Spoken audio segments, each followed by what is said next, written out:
Volám sa Daniel Hevier, povolaním som Hevier.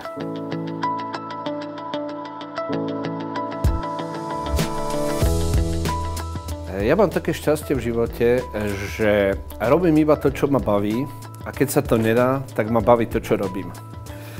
A myslím si, že v takejto nejakej, v takomto vajataní medzi týmito dvoma krajnosťami, že vlastne sa odohráva ľudský život skoro každého z nás.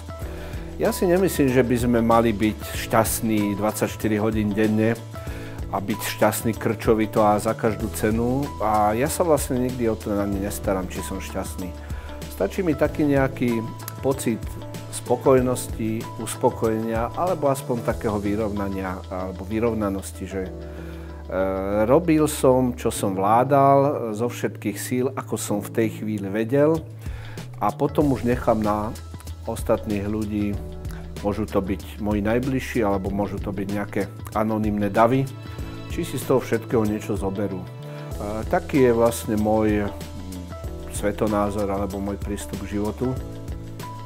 Moja mama mala také staromódne heslo, že radšej sa zodrať ako zhrdzavieť. Neviem, či to patrí a platí aj do dnešnej doby, ale ja neviem sa nudiť, ja sa neviem proste poflakovať, ja neviem len tak nečinne živoriť.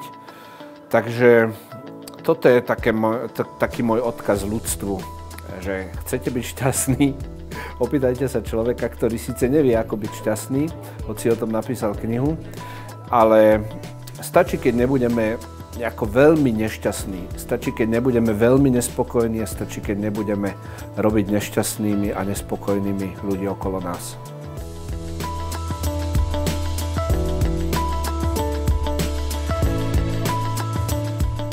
Neverím na nejaké recepty, neverím na príručky, ako dosiahnuť úspech, ako dosiahnuť vyrovnanosť, ako dosiahnuť životnú harmóniu. Takže keby niekto prišiel za mnou, aby som mu povedal, tak by som mu možno povedal, že neusiluj sa o to krčovito, neusiluj sa o to so zaťatými zubami, nechaj plynúť čas, veci cez seba, okolo seba. Nechaj sa používať inými, pretože si tu pre iných a nie len pre seba.